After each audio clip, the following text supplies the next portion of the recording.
Olá, companheiros. Que Jesus esteja presente em cada lar, em cada coração. E nós, dando continuidade aos estudos que são pertinentes a esse mês, estamos estudando a obra Jesus no Lar. E hoje o que nos toca o estudo é o item 11, o item 11, que tem como título o Santo Desiludido. E para que possamos fazer o comentário e a análise desse título, nós primeiro vamos realizar a leitura e depois nós vamos falar um pouquinho a respeito do que vem a ser essa comunicação do nosso querido mestre e que tem o título, como já dito, o Santo Desiludido. E que diz assim: inclinara-se a palestra do lar humilde de Cafarnaum para os assuntos alusivos à devoção, quando o mestre narrou com significativo tom de voz. Um venerável devoto retirou-se, em definitivo, para uma gruta isolada, em plena floresta, a pretexto de servir a Deus. Ali vivia entre orações e pensamentos que julgavam irrepreensíveis, e o povo, crendo tratar-se de um santo Messias, passou a reverenciá-lo com intraduzível respeito. Se alguém pretendia efetuar qualquer negócio do mundo, dava-se pressa em buscar-lhe o parecer. Fascinado pela alheia consideração, o crente, estagnado na adoração sem trabalho, supunha dever situar toda a gente em seu modo de ser, com a respeitável desculpa de conquistar o paraíso. Se um homem ativo e de boa fé lhe trazia à apreciação algum plano de serviço comercial, ponderava escandalizado: é um erro. Apague a sede de lucro que lhe ferve nas veias. Isto é ambição criminosa. Venha orar e esquecer a cobiça. Se esse ou aquele jovem lhe rogava opinião sobre o casamento, clamava aflito: é disparate. A carne está submetendo o seu espírito. Isto é luxúria. Venha orar e consumir o pecado. Quando um outro companheiro lhe implorava conselho acerca de algum elevado encargo na administração pública, exclamava compungido: é um desastre. Afaste-se da paixão pelo poder. Isto é vaidade e orgulho. Venha orar e vencer os maus pensamentos. Surgindo pessoa de bons propósitos, reclamando-lhe a opinião quanto a alguma festa de fraternidade em projeto, objetava irritadiço: é uma calamidade. O júbilo do povo é desregramento. Fuja à desordem. Venha orar, subtraindo-se à tentação. E assim, cada consulente, em vista da imensa autoridade que o santo desfrutava, se entristecia de maneira irremediável e passava a partilhar os ócios da soledade em absoluta paralisia da alma. O tempo, todavia, que tudo transforma, trouxe ao preguiçoso adorador a morte do corpo físico. Todos os seguidores dele o julgaram arrebatado ao céu, e ele mesmo acreditou que do sepulcro seguiria direto ao paraíso. Com inexcedível assombro, porém, foi conduzido por forças das trevas a terrível purgatório de assassinos.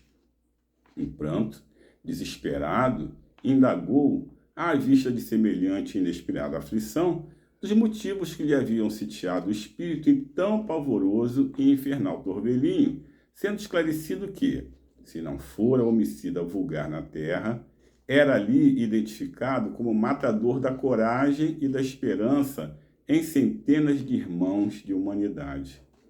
Silenciou Jesus, mas João, muito admirado, considerou: mestre, jamais poderia supor que a devoção excessiva conduzisse alguém a infortúnio tão grande. O Cristo, porém, respondeu imperturbável: plantemos a crença e a confiança entre os homens, entendendo, entretanto, que cada criatura tem um caminho que lhe é próprio. A fé sem obras é uma lâmpada apagada. Nunca nos esqueçamos de que o ato de desanimar os outros nas santas aventuras do bem, é um dos maiores pecados diante do poderoso e compassível Senhor. Companheiros, nós estamos aqui diante de mais uma lição do nosso querido mestre, e a gente pondera aqui mais uma vez que não é à toa que esse nosso companheiro é o mestre, né? Aquele que traz para a gente todas as lições que são necessárias para que a gente cresça, para que a gente evolua, mas sempre de uma maneira sensata, sempre de uma maneira ponderada e de forma didática, a que venha trazer para nós tudo que for de melhor orientação. Esse companheiro, o nosso querido aniversariante do mês, diga-se de passagem, né? Foi o companheiro que tudo trouxe para nós e que fez com que entendêssemos as questões naturais, as questões divinas, mas de uma forma em que tudo possa ser não só compreensível, mas também praticada por nós de uma maneira que não nos traga sofrimento, de uma maneira que não nos traga perturbação e de uma maneira também que nós não entendamos, que fique tão distante de nós que não sejamos capazes de praticar. Esse companheiro, que o título traz para a gente, o Santo Desiludido, em algum momento ele acreditou que por ser conhecedor, por ser sabedor de questões inerentes não só ao ser espiritual, mas as questões mesmo da natureza, ele seria um bom orientador. E ele passa a se distanciar, vejam bem, ele vai recolhido a um lugar, né, caracterizado como uma gruta, e ali ele passa a receber o povo. E o povo, vejam só, o povo, acreditando que ele, na verdade, era um bom orientador, passa a procurá-lo. E a partir daí, todas as decisões relativas a questões normais, a questões comuns da vida, não deixam de ser objeto de consulta daquele companheiro. Então, o povo vai a ele para orientá-lo, para serem orientados daquilo que seriam questões naturais da vida mesmo, decisões que devemos tomar enquanto espíritos, viajores por encarnações, devemos tomar. E aquele companheiro, ele passa a criar expectativas não só para as pessoas que vão procurá-lo, mas como para si mesmo. Vejam só, ele acredita-se bastante suficiente para orientá-los de forma que aquelas experiências que ele julgava ter fossem também experiências comuns e produtivas a todas as outras pessoas que iam buscá-lo. Aqui nós temos que colocar o seguinte: aquele companheiro era um companheiro sem fé? Não, ele não era um companheiro sem fé.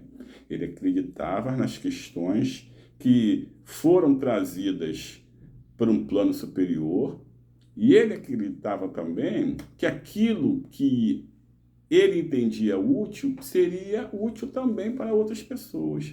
Mas eu vou dizer para vocês algo que é muito comum e que vocês já ouviram, né? A fé sem obras, ela é uma fé que não é produtiva. Aquele companheiro, em determinado momento, ele acredita que o distanciamento dele o tornaria tão eficiente a dar conselhos, a trazer a sua sensibilidade para as demais pessoas, que aquilo que ele acreditava, ele entendia que fosse bom para todos os outros também. Mas olhem só, nós não estamos aqui discutindo se ele tinha boa intenção ou não.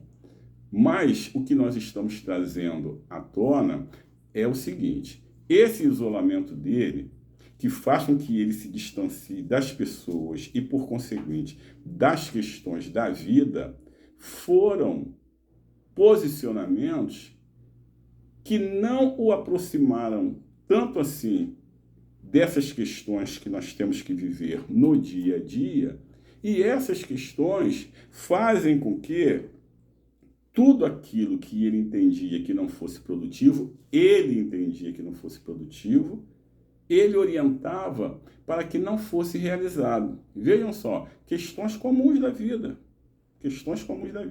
que todos nós temos que nos submeter a elas, porque são comuns, nós temos que passar.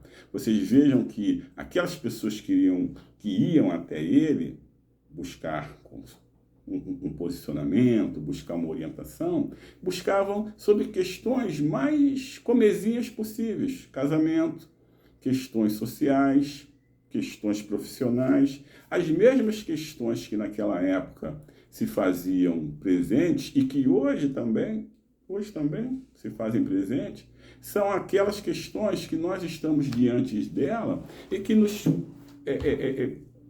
confrontam e nos exigem um posicionamento. Um posicionamento. E esse posicionamento, nem sempre aquilo que é bom para mim é bom para os outros. É fato que as experiências vividas por esses companheiros que estão numa condição mais adiante que a nossa, são companheiros que já viveram mais, são companheiros que já experimentaram mais encarnações até que nós, e esses companheiros, se bem intencionados, eles vêm sim trazer para nós as suas experiências e vêm dizer para a gente, inclusive, a melhor forma de nós decidirmos sobre uma questão ou outra, mas não atestando veementemente, faça dessa maneira, faça daquela maneira. Sabe por quê? Porque todos nós temos o nosso livre-arbítrio. Todos nós temos o nosso livre-arbítrio. E por conta disso, essas decisões devem ser tomadas por nós. Não quer dizer que não devemos ser orientados, que não devemos buscar, inclusive, essas orientações junto àqueles que têm maior experiência, mas exigem de nós também que sejamos sensatos. Porque vejam só,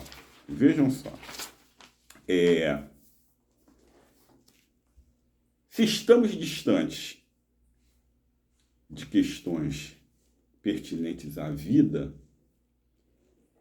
nós nos distanciamos, inclusive, de nós mesmos.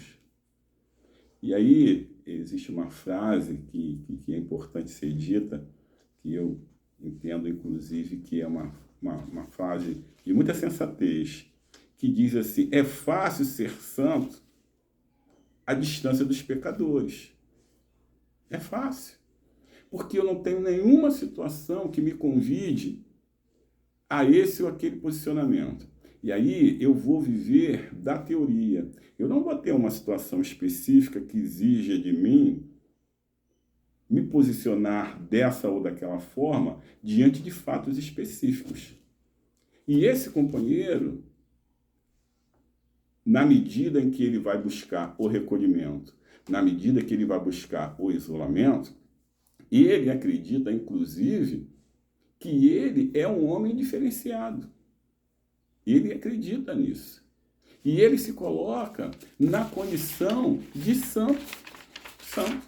Né? E é importante que a gente esclareça aqui o que possa ser santo, porque essa questão da santificação, né, ela remonta de muito tempo atrás, lá do tempo dos fariseus, que dizia o seguinte: o santo é aquele homem que tem não só um comportamento diferenciado, uma vida diferenciada, mas também ele é capaz de realizações que são aquelas tidas como milagres, são aquelas tidas como diferenciadas porque vêm de um ser que é capaz de realizações e entendimentos superiores.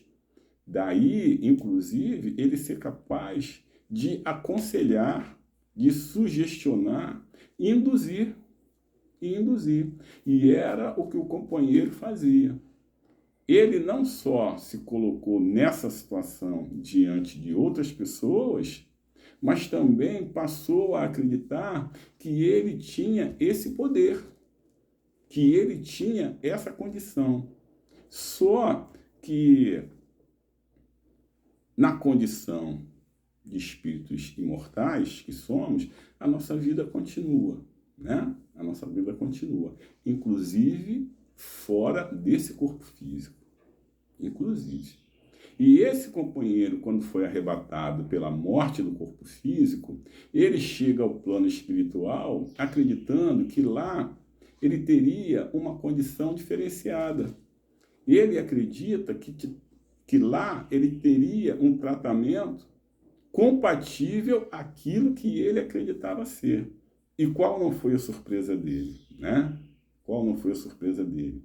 Ele teve um tratamento diferenciado, sim, mas aquele tratamento compatível com todos aqueles que malferiam a lei, aqueles companheiros que malbarataram a sua existência. Mas como? Indagou ele. Como?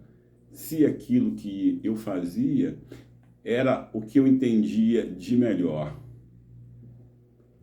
Segundo o que nós acabamos de ler, o texto nos traz, o companheiro não foi um assassino potencial naquilo que se referia a tirar a vida do corpo físico.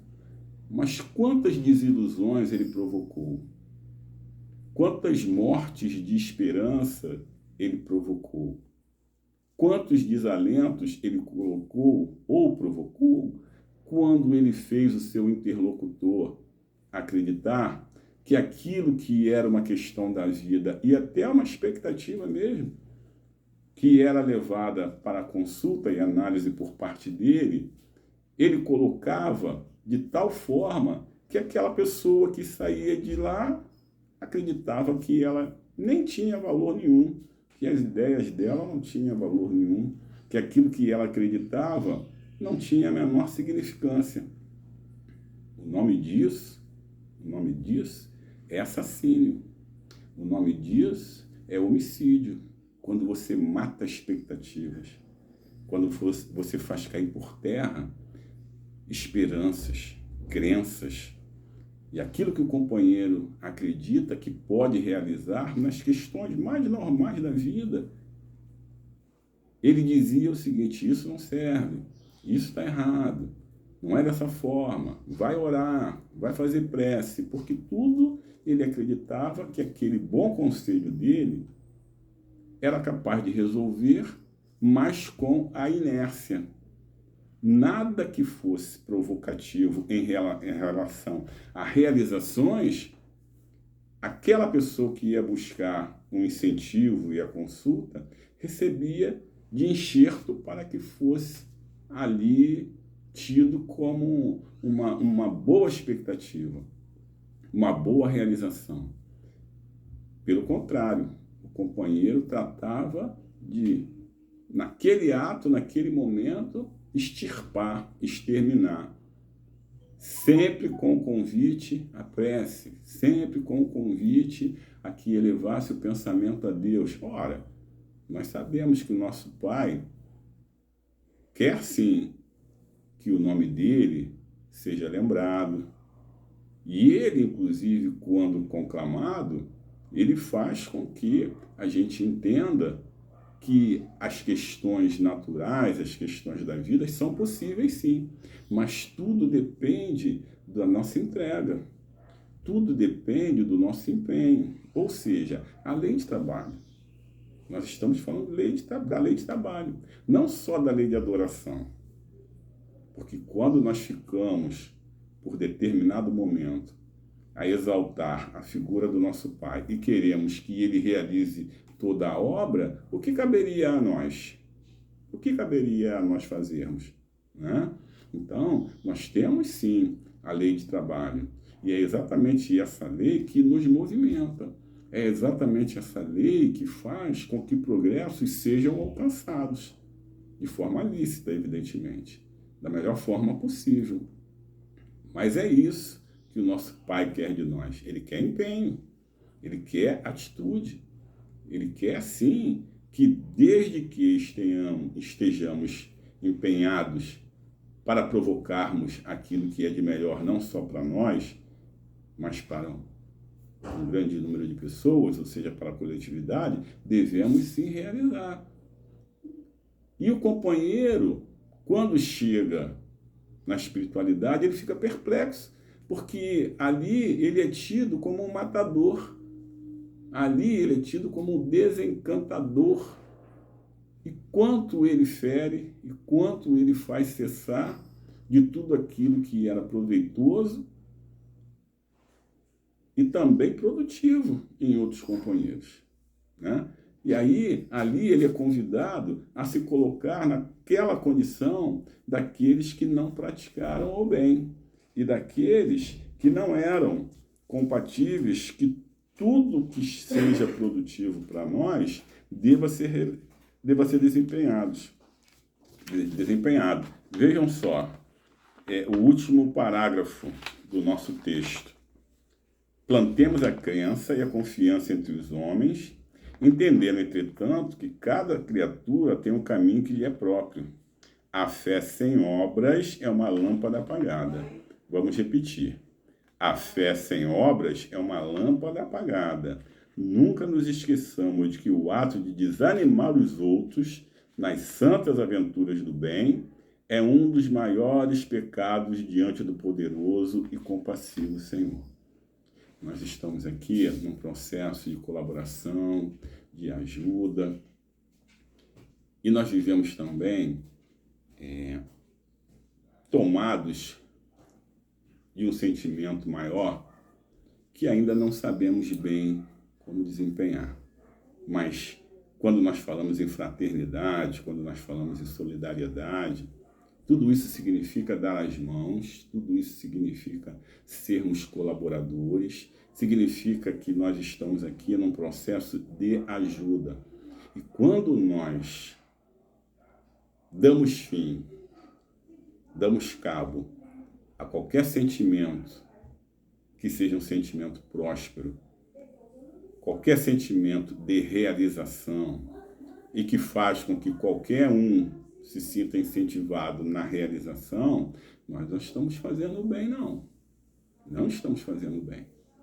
E principalmente nesse mês de dezembro, em que comemoramos o aniversário do nosso querido Mestre Jesus, nós temos que trazer esse sentimento junto a nós, que é o sentimento de amor, um amor fraterno, que faz com que todos nós estejamos nesse grande processo de colaboração e que vejamos o outro da mesma forma como gostaríamos de sermos vistos. E eu tenho certeza que quando damos as mãos, quando dizemos ao outro companheiro que ele é capaz e que ainda que aquela ideia não seja boa, mas que a ideia não deve morrer porque uma outra deve dar lugar a ela, nós estamos fazendo o nosso melhor. E é isso que o nosso companheiro aniversariante do mês quer. Esse é o presente que ele quer. Que sejamos verdadeiramente fraternos, solidários e que estejamos sempre em comunhão com as leis naturais. E quando nós dizemos para o nosso irmão que as coisas vão dar certo, que ele é capaz e que ainda que não seja daquela forma, pode ser realizado de uma outra maneira, para que a ideia não se perca e para que ele não se sinta incapaz, nós devemos fazê-lo. E é por isso que nós estamos diante desse grande processo de aprendizado e é por isso que precisamos uns dos outros. Que a paz do nosso Mestre Jesus esteja conosco, que não sejamos santos desiludidos e que nem estejamos aqui diante de um processo de desestímulo e de desencorajamento de ideias, de opiniões, de posicionamentos, de quem quer que seja. Estejamos sim juntos. Participar não é nem sempre colaborar naquilo que se refere a dizer que o companheiro ou a companheira está assertivo nas suas ideias. Mas participar é levar verdadeiramente o nosso sentimento de uma forma que os nossos irmãos e os nossos queridos não se sintam nem constrangidos, nem desanimados e muito menos incapazes de suas realizações. Que o nosso Mestre Jesus, que o nosso aniversariante do mês esteja sempre presente em cada coração, em cada lar, que possamos conduzir a ele o melhor dos nossos sentimentos, agraciando pela sua data aniversária e pelo sentimento que tudo isso faz chegar a nós e nos provoca. Que assim possa ser, graças a Deus.